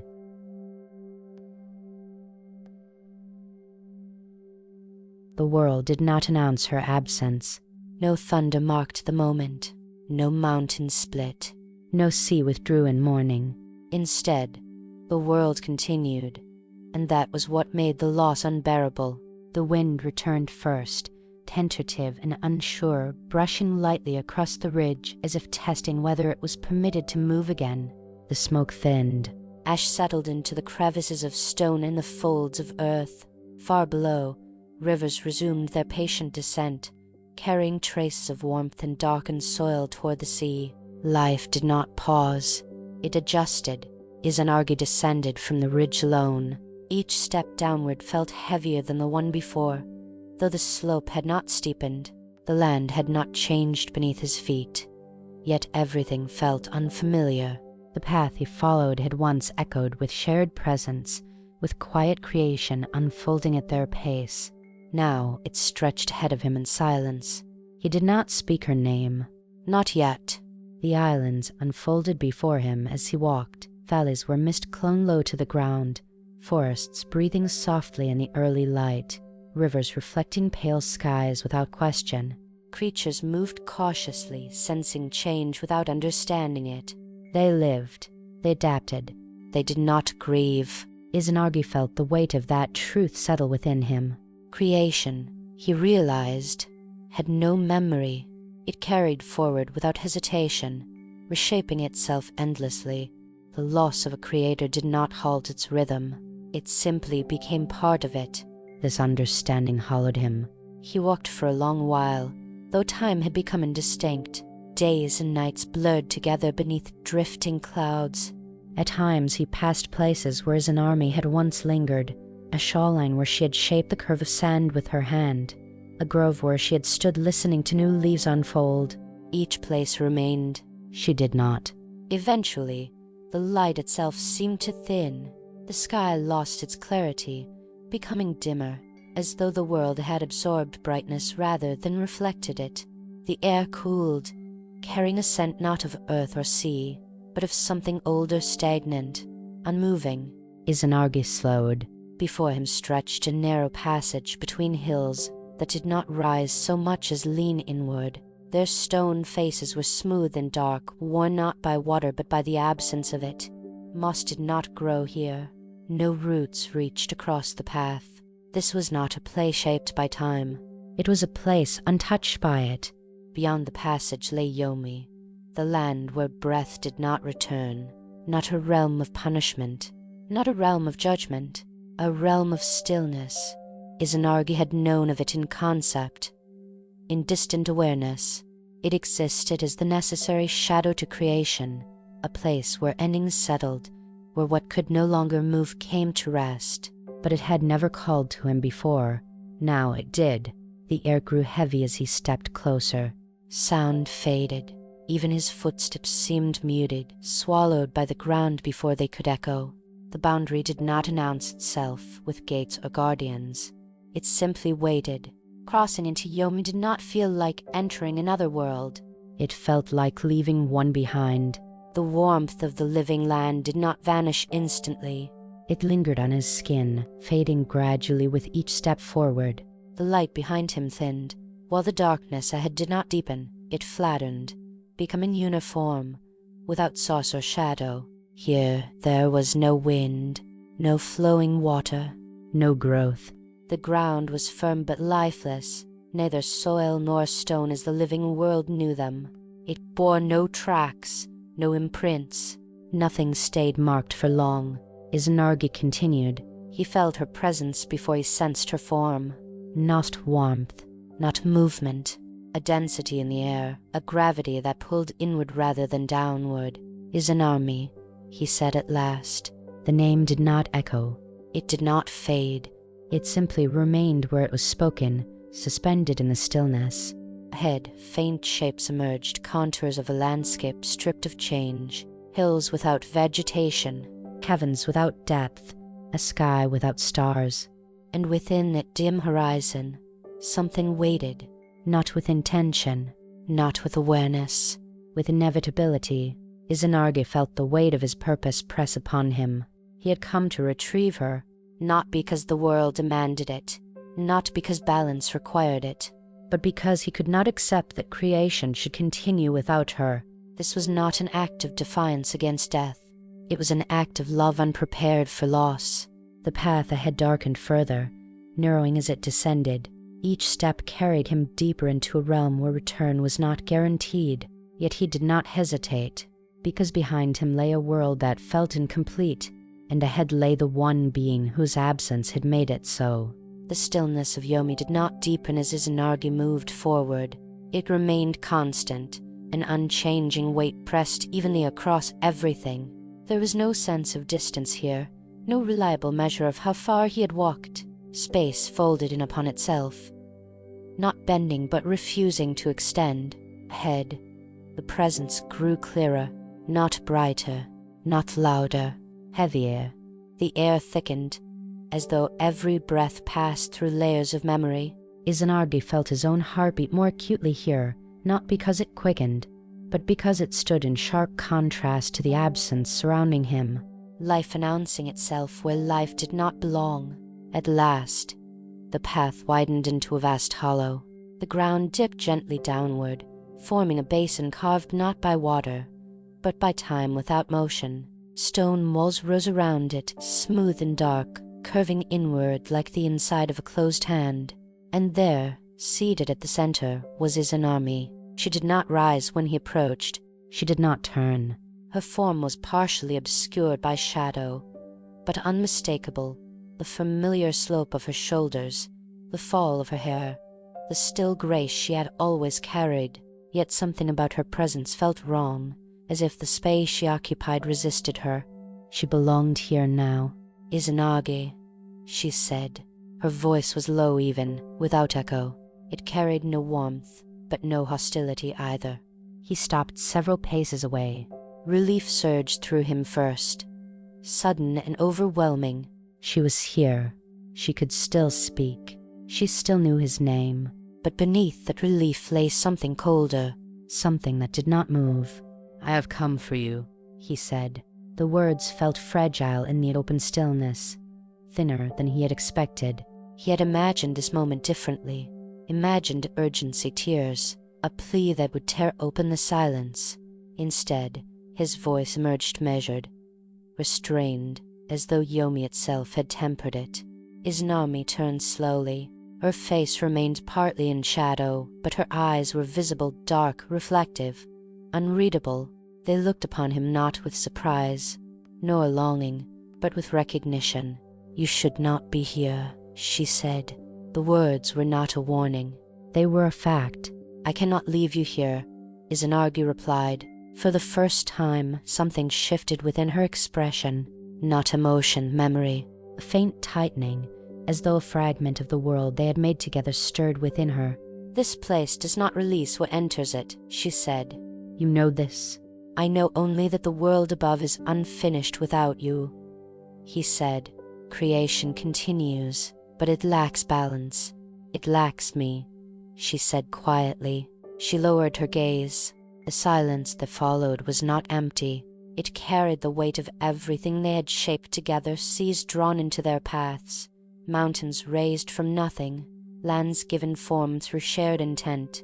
I died, Izanami said. The words landed without emphasis.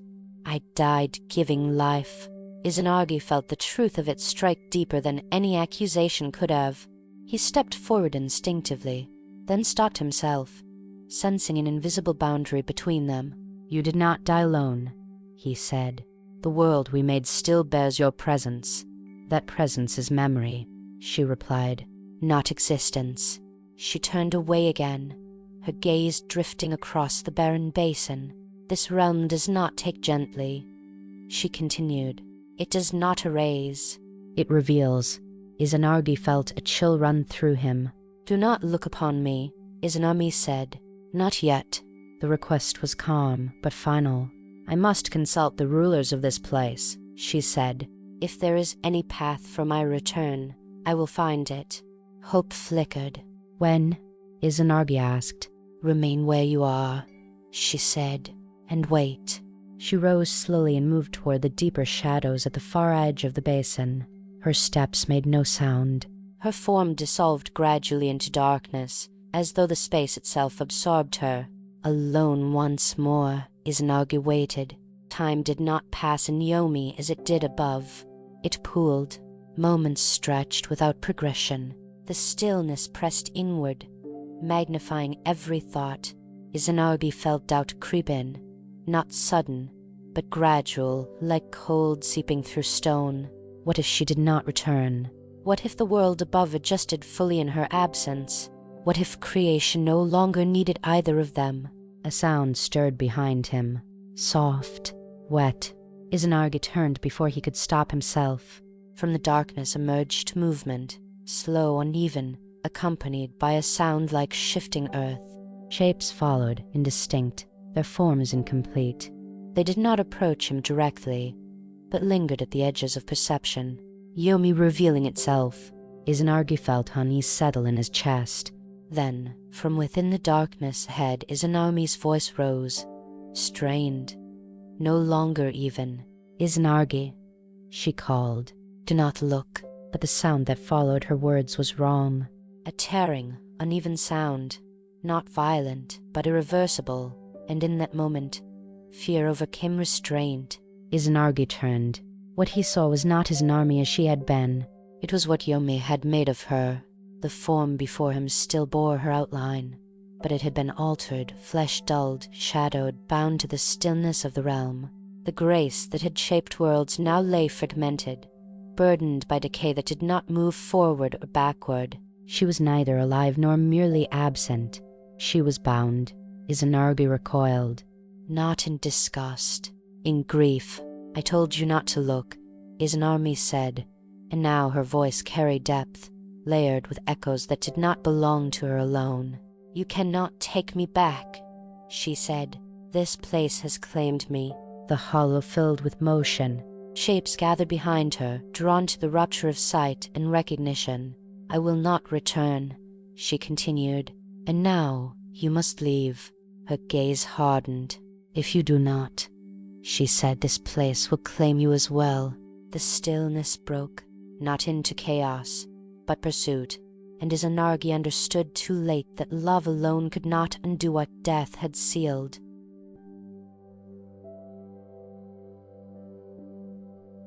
The hollow trembled, not violently, but with a deep internal shift, as though Yomi itself had exhaled. Izanagi did not hesitate this time. He turned. The path he had followed into the basin no longer seemed clear. The darkness behind him had thickened, folding inward. The smooth ground that had felt solid now seemed to resist his steps, clinging faintly to his feet as if unwilling to release him. Behind him movement gathered. Not footsteps, not voices. Something older, something that had never needed breath. Izanami's final words echoed, not in sound, but in understanding. You must leave. The shapes at the edges of the basin began to rise more clearly now, forms half seen, contours without distinction. The air grew dense, heavy with stillness that pressed against his lungs. Yomi did not rage. It enclosed. Izanagi began to run. His movement was steady at first, controlled, purposeful. He did not sprint wildly. He did not cry out, but his pace quickened with every step as the basin narrowed into the dark passage between the hills. The ground shifted beneath him, subtly sloping upward. Behind him, the movement followed, not fast, but inevitable. He could not hear them clearly, only a soft, dragging presence, like fabric across stone, like roots pulling free from soil. The boundary ahead, the place where light thinned into living sky, appeared faintly in the distance. It shimmered like memory, closer. Still too far. The passage tightened, stone walls rising on either side. The air thinned. The warmth of the living world lingered faintly ahead, a whisper of wind, a hint of salt from the sea. But Yomi did not relinquish easily. A hand, cold, heavy, brushed against his sleeve. Not his Nami's. Something else. He pulled forward sharply, breaking contact. The air thickened again behind him, the pursuing presence growing closer, pressing forward not in anger but in function. He understood then. Yomi did not chase out of malice. It reclaimed. Anything that entered it belonged to it, even him. The narrow passage ahead glowed faintly now with natural light. The grey sky of the living world waded beyond. Izanagi reached into his sleeve and withdrew the comb that had once secured his hair. A simple object, formed long ago during misshaping of earth and branch. Without slowing, he hurled it behind him. The comb struck the ground of Yomi, and transformed. Instantly it erupted into a dense thicket of bamboo shoots, thick and twisting roots bursting from the ground in rapid growth. The shoots rose high, blocking the passage with sudden life, green against grey. The pursuing shapes collided with it, not destroyed, delayed. The bamboo groaned, bending under invisible pressure. Izanagi did not look back. He ran. The light ahead strengthened, but so did the sound behind him. The snapping of bamboo, the tearing of living growth from lifeless ground. Yomi did not permit life to root within it. The barrier would not hold for long. He reached again into his garments and withdrew a cluster of grapes, fruit once formed beneath the sunlight of the upper world. He cast them behind him. They struck the ground and scattered, and instantly multiplied, swelling into heavy vines thick with fruit. The scent of sweetness filled the air unnatural within Yomi. The pursuing presence faltered again. The shapes slowed, drawn momentarily to the unfamiliar taste of ripeness and growth. Another delay, but not an end. The passage widened as he neared the boundary. Wind, real wind, brushed against his face for the first time since entering Yomi. It carried scent and movement. It carried sound. The living world awaited him. But the pursuing presence had regained speed. The vines tore apart. The air thickened again.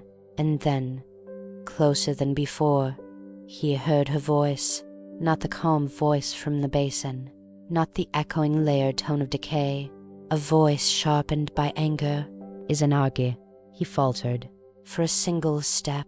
The boundary was before him now, the thin threshold where Yomi's dimness gave way to natural light. But behind him, Izanami's form emerged once more, altered, shadowed, no longer restrained by stillness. "You looked upon me," she said. Her presence surged forward, no longer patient. "You broke what little remained." Izanagi felt grief rise within him again, sharp, immediate. "I sought to bring you back," he said. "And you saw what I have become," she replied. Her form advanced. The pursuing shapes followed behind her, no longer separate, but aligned. The boundary trembled. Izanagi stepped through. The light of the living world struck him fully, wind rushing, sky open, sea distant but real. The warmth of breath returned instantly to his skin. Behind him, Izanami reached the threshold, but she did not cross. The boundary resisted her. Not violently, firmly. This was not her realm anymore. Her form pressed against the unseen divide, shadow against light. "You have shamed me," she said, her voice carrying both sorrow and fury. "You have seen what must not be seen." Izanagi stood just beyond the threshold. The wind tugged at his garments. The sky moved. The world breathed. Between them lay the invisible line, thin but absolute. "If you leave me here," Izanami said, "I will send 1,000 of the living to death each day." The words did not sound like threat. They sounded like decree. The world required balance. If she could not return to life, life would return to her. Izanagi closed his eyes briefly. When he opened them, his voice was steady. "Then I will cause 1,500 to be born each day, not defiance." Counterbalance. The air between them stilled. Izanami's form remained pressed to the boundary shadow contained, and in that moment, the separation of worlds became lore. Death would claim. Life would answer. The passage between them sealed. Izanagi stepped back from the threshold. Behind him stretched the living earth, rivers, forests, sky. Before him, sealed beyond reach, lay Yomi. And within it, Izanami. Creation had begun in union. Now it would continue in separation. The wind moved differently on this side of the boundary. It did not press inward. It did not resist. It flowed. Izanagi stood at the mouth of the passage for a long time, watching the space where shadow had sealed itself away. The hills leaned inward once more, their stone faces smooth and quiet, as though nothing had passed between them. But something had. The world behind him breathed. The worlds beyond the boundary did not. He turned slowly toward the living land. The sky above was pale and vast. Clouds drifted gently across it, unaware of what had been severed beneath them. In the distance, the sea rolled in quiet rhythm, silver light rippling across its surface. Everything appeared unchanged, but Izanagi felt altered. Not wounded in body, altered in essence. Yomi clung to him. Not visibly. No ash marked his garments. No shadow followed his steps. Yet he felt the residue of stillness within his breath. The air he exhaled carried weight. His hands trembled faintly, not from fear, but from contact with what should not linger among the living. He began to walk toward the sea. The path downward from the hills felt longer than before. Grass brushed against his ankles. Leaves trembled softly in the wind. Birds crossed the sky in wide arcs. Life moved. And for the first time since entering Yomi, he felt the contrast fully. The living world did not hold on to what had passed. It flowed forward, yet something within him remained caught between. When he reached the shoreline, the tide was rising. The sea greeted him without question. Waves curled gently over stone and sand, withdrawing and returning in steady rhythm. He stepped into the water. The cold struck him cleanly, not harsh, not violent. It wrapped around his legs, then his waist, then his chest. He lowered himself fully beneath the surface. The sea closed above him. Silence returned, but not the silence of Yomi. This silence moved. It shifted with current. It carried salt and light and depth. When he rose again, water streamed from his hair and garments. He did not leave the sea immediately. Instead, he began to cleanse. He washed his hands first, fingers tracing the lines of his palms, as though removing unseen residue. He cupped water and poured it over his shoulders, over his face, over his eyes that had looked upon what should not have been seen. With each motion, something lifted. Not memory. Memory remained. But heaviness loosened. The contact with Yomi had marked him, and purification was not denial, it was restoration of balance. He removed his garments slowly, rinsing each piece in the water before setting them aside. He combed his fingers through his hair, washing away the unseen presence that had clung to it. As he cleansed, something unexpected occurred. From the droplets that fell from his body, light began to gather, not blinding, not immediate. A faint glow within the water. The sea itself seemed to respond. When he washed his left eye, a brilliance formed within the air above the tide, soft at first, then brightening steadily. It rose from the water like dawn breaking without horizon. The light took shape, radiant, warm. From that cleansing emerged Amaterasu, the sun, luminous and calm, her presence spreading warmth across the sky. The clouds parted. The sea brightened. The land inhaled. From his right eye, another presence emerged, pale, silvered, cool. Tsukayomi, the moon, formed from reflected light, steady and measured. He did not blaze. He watched. And from the water, washing his nose, Susanoo rose, restless as wind, deep as storm, bearing both strength and unpredictability. 3 forces, born not from harmony alone, but from grief, purification, and transformation. Izanagi stood waist deep in the sea as the newly born deities spread across the sky and earth. The sun climbed higher, casting golden light over forests and rivers. The moon lingered faintly in the pale morning. Wind moved more sharply along the coastline. Loss had not ended creation. It had changed its direction. The world would now move in cycles, day and night, calm and storm, growth and decay. Balance would not be a single sustained stillness. It would be motion between opposites. Izanagi stepped from the sea. The air felt lighter now. The residue of Yomi no longer clung to his breath. The boundary between life and death remained sealed behind him, but its existence no longer pressed inward. Izanami remained in shadow. But from separation had come structure. From grief had come light. The islands glowed beneath the rising sun. Rivers shimmered with renewed clarity. Leaves reflected gold. Life continued, but now it understood its counterpart. Death would claim. Birth would answer. Light would rise. Darkness would follow. Not as enemies, as necessity. Izanagi did not return to the ridge. He did not attempt to reopen the passage. The world no longer required reunion. It required order. And so he walked inland once more, not as half of a pair shaping an untouched earth, but as a witness to a world that would now shape itself.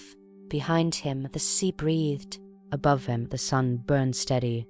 And far beyond the hills, sealed in stillness, Yomi remained, not forgotten, but contained. Creation had begun in unity. It would endure in separation.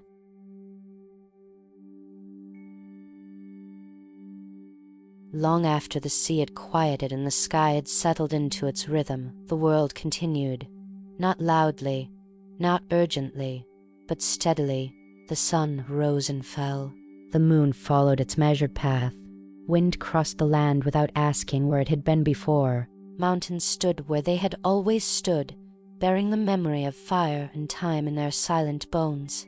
Rivers continued their long journeys toward the sea, shaping valleys without ever pausing to reflect on what they erased.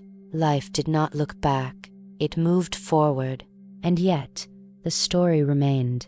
Not spoken aloud, not written in stone, but carried in the balance of things, in the way light never stays forever, and darkness never arrives without warning, in the way growth follows decay, and stillness waits beneath every movement. The boundary between worlds held. The living world did not reach again toward Yomi. The land of shadows did not press outward. Between them, a quiet understanding settled. Not agreement, but acceptance. Death would come when it must. Life would rise when it could. Neither would overstep. The sun warmed fields and forests alike, touching leaf and stone with equal patience. Crops grew. Animals moved through underbrush. Humans would one day walk these lands, unaware of the passage sealed beneath their feet, unaware of the choices that had shaped the rhythm they inherited. They would feel it, though, in the pull of sleep, in the ache of loss, in the comfort of morning light after long nights. Amaterasu's warmth did not burn without reason. It nurtured, it illuminated, it reminded the world that even after rupture, continuity was possible. The moon watched, silent, observant. Its light did not compete with the sun. It softened what remained. It ruled the hours of rest, of dreams, of memory. Beneath it, the world exhaled. Storms came and went. Seasons turned. And somewhere far beyond human thought, Izanami remained. Not as a monster, not as a punishment, but as a necessary presence. She governed what all living things must one day approach. Her stillness balanced the motion of life above. She was not forgotten. She was respected. And Izanagi, He did not vanish into myth as a hero or warning. He became something quieter, a witness, a reminder that creation does not end when unity breaks, and that love does not disappear when separation is chosen. The world did not need perfection. It needed balance. Night settled again. Lanterns would one day glow in villages not yet built. Fires would flicker beneath roofs not yet raised. Songs would be sung, stories told, lives lived, each unaware that their rhythm echoed something far older. Snow would fall, rain would pass, leaves would gather and scatter, and somewhere beneath all of it, the memory of the first separation would remain. Not as sorrow, but as structure. If you listen closely, even now you can feel it, in the way the body loosens when it no longer needs to hold on, in the way breath deepens when the day releases its grip, in the way the mind drifts, not toward answers, but toward rest. The world does not demand your wakefulness.